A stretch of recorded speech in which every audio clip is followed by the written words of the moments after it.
So what do you know about sheep herders?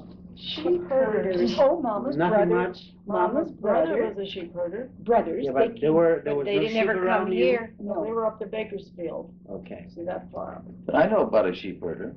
When my parents came, I was 3 years old, and they migrated down to near Fallbrook area, San Diego area. And we used to have a friend. My dad got to know the sheep herder. His name was Batista Copentipi.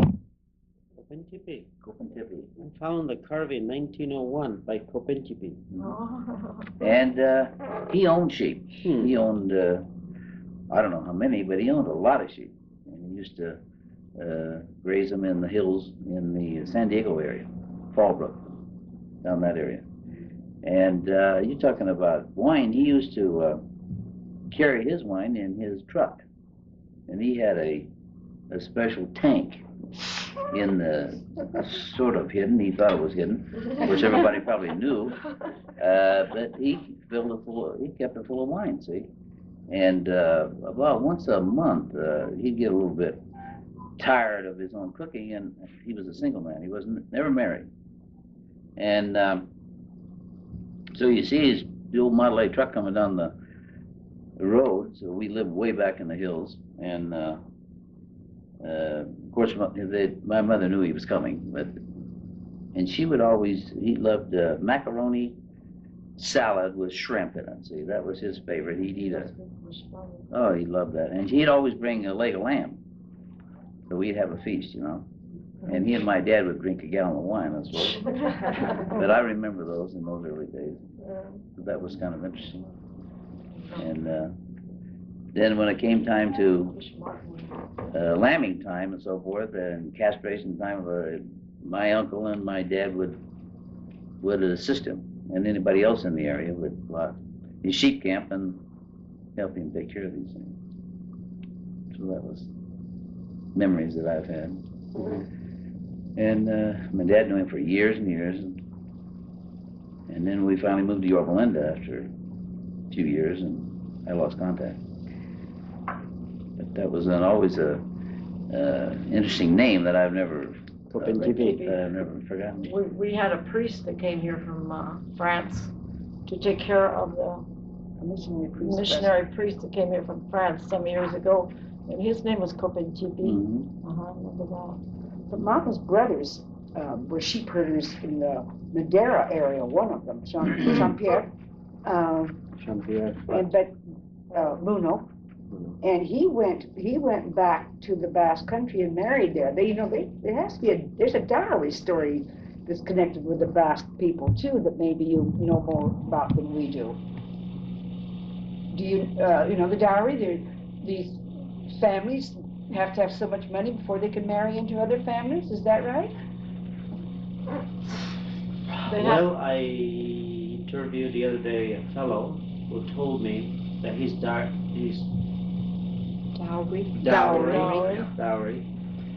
was a sow. Well, these brothers of my mother's were here.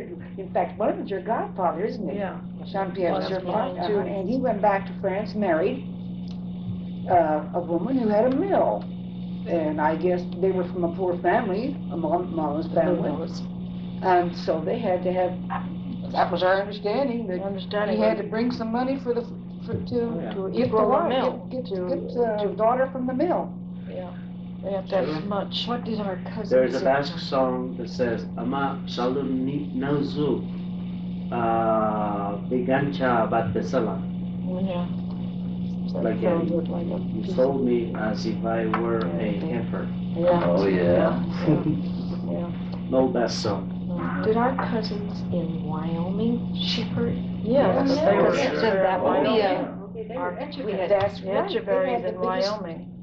One of Still have it? not our cousin, but Mama's first cousin in Wyoming had many sheep, come to think of Wyoming. Where? Cokeville. Or Rock She Springs. married a man named Echeverry. So we have Echeverries in our line of A fire. lot of Echeverries. There are lots of them. We also have. They're the two Few families. I don't know in your part of the country, but in my part of the country, if you have a name like Echevarri or Echevarri, it's doubtful what your ancestry was. Because there's Oh, so could it many. ever be spelling that Like has Smith anything? or what? No, because Because there's every those different were spot, immigrants, spelling. newcomers. Mhm. Oh, You know, Betty, it's a Echevarri. Oh, that's right, Betty, a Echevarri. newness. Yeah. Uh-huh. It's So- interesting to notice the Basque names and see what they tell you. And nearly all of them say something. Oh, yeah. Tell him the name of the house, what did you call it? When they, Mama's- Macheria? Yeah, Macheria? because I like to have that I think, on tape. I think I told, You did, I but think I'd I like it on told tape. him, I'd like it on we- tape. we have a bacheria in Beasain, Spain, in the Guipuzcoa area. They call it caceria though, but it's like Well, that's it's like they say bacheria, it's Spanish. the same thing. Yeah. And I understand it's quite an important thing to have. I mean, that's what they told us. It's the only one I know of. Well, any little piece of land is Is a important. bacheria. But this particular one, they make a lot out of it. It's either been there a long, long time, or most of the Apalateguis were born there. There's something that makes it very important, because even our friend Father Jose, he's from a town. That's where Apalategui is Yeah. from. That's right, that's what he told us. Town. Yeah, town. But he acted like having a caceria was something very special. But Oh, I yeah. don't know, I never heard the bacheria name before that. But when I said that to Hushela, he said that's a Spanish word for Caserío, yeah, that's casa, house. Uh-huh. Mhm. But we have three people living there right now. None of them are married. So they're cousins. They don't all marry over there, do they? We have the family Aguirre and near St. John Beaverport. Aguirre, Mama's brother's family. And not one of them is married, and they're a wealthy family. I think they couldn't find anybody good enough for them, I guess. Well, maybe we're getting into this other area now, huh? Uh-huh. Marriage and stuff. Yeah. Why is that? Earlier I told you that what this Basque rancher told me, that he wanted to marry a Basque woman, but they were just too aloof, and he just couldn't understand them. And I have a brother. He loves children. I mean, he really loves children, and yet he never married. He lives in the farm in the Paseria by himself. He inherited it, so he could easily have a wife. These are beyond the age of having children, as cousins of ours now, unfortunately. Can't even introduce them, can we? A lot of it, I think a lot of sheep herders, the young men came here, and that did something too. Then they never went back. Lots of them never went back. So that had something to do with it. And then, like you said, that the oldest one or whoever the family really wanted inherited the place, the farm, and the rest of them had to go away. So to make a living. That could have something to do with it too, I would think. But there was never a lack of men and women around. There are always too many of them in the Basque country, and yet they still did not marry. Irish are like that too. And our problem is we speak half Basque, half Spanish, good English. Our relatives don't speak good English, so our communication is very poor. We don't know the full story of much of anything in the old country. Do any of your children speak Basque? We didn't have enough sense to teach it to them. Do any of them want to learn? No, it seems that, like in my case, my husband's Italian, and I couldn't really teach the Basque to the children without being able to teach the Italian too.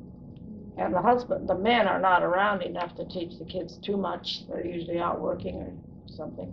We didn't think of it. But we didn't teach I them. wasn't smart enough to know how to talk Basque, so I couldn't teach you. So, You know a few words. Some of the Cherry bad ones, Bosco. maybe. I don't know. Cherry Bosco. Yeah, my old good I wish I buddy could here. think of something that's of our childhood that I could talk about, but we haven't talked about. Our schooling is interesting. Yeah, we went to school with no English. We didn't know any English, she and I. The rest of them learned from us a little bit. But we didn't know any English language, and it took. Oh, by the way, I went to school in Nixon. Forgot about that. He was in the second grade, and I was in the first. Of course, I didn't know him. I was at Alcapia Bass Girl on the corner somewhere. But anyway, but he's been nice, and he's written me a letter because he knows of a few of the people that are still around Yorba Linda that he went to school with. But what was I going to tell you? Yeah, But our schooling, schooling, we Oh, didn't yeah. speak English. We didn't speak English, Yeah. and but as years went by, we got to be the valedictorians of the class. A lot of us. Daddy made us work. Well, that's just a We story we tell. I don't think that We was were really lucky. it. We were lucky. That's all. You're Like, lucky we were an because- intelligent, we were an intelligent family. Yeah, we're just That's lucky. just a fact. It was a small we- town. And none of us will ever forget our principal. Our teacher. Never. Our She was principal so in good. the grade school. She was really She encouraged us in so she many ways. encouraged us and she expected more out of us than maybe some other teacher I might. heard stories like that. I hear stories like that all the time. It takes one teacher that makes a difference. Right. But and we were willing to learn. She was our 8th grade teacher. Yeah, but We she was had the to be principal. well established before we got to the 8th grade. Yeah, But but she was the principal. principal. So I she felt, I was felt really- she was a big influence. She was in good, my yeah, life. She was too. excellent, but Daddy And Mama, they did expected give it. us a little bit more gray matter. It They did. Oh, well, I expected. agree with that. They It's expected Especially the some best. of us, I'm not They sure. expected the best of us, that's all. And Daddy was so proud of us, it was ridiculous. He was the biggest braggart in town. He was. That was, we were sometimes embarrassed about that, I think, because Daddy used to just. Well, I can tell you one embarrassing thing. I was in the first grade and I couldn't speak English, and I didn't want anybody to know it. And I found, at the end of the year, my dad got my report card and he couldn't read. So he took it to one of his friends to have it, tell him what it said. I was passed on condition. Boy, I tell you, that just really was a blow to the poor man. But eventually I picked up. By the time I was in the 3rd grade, I was all right. By the time she was in 3rd grade, she was writing checks for Daddy. Oh, yes. Because I Daddy did his couldn't write. She bookkeeping. was in the 3rd grade, she was doing the bookkeeping. He didn't go to Daddy. school in Spain. They didn't have to, so he didn't. It was just a No. poor family. You signed the checks? as Oh, well? yes. No, we She didn't wrote take- them no, out, I and wrote Daddy them out. I was didn't able to sign write them. his name. He was able to write the name. Yeah, But one she of the- did all the stuff at One of 3rd the grade. early settlers, one of the Kramers were one of the earlier settlers in our area who were well-to-do, and they hired him to work for them. And when he first came here from Europe, you know, Sam Kramer never did find a check blank anywhere. When he got his check returns, Frank's wasn't there. So he asked him, "What do you do with your checks?" He had them all stacked in his trunk. Hadn't spent a penny.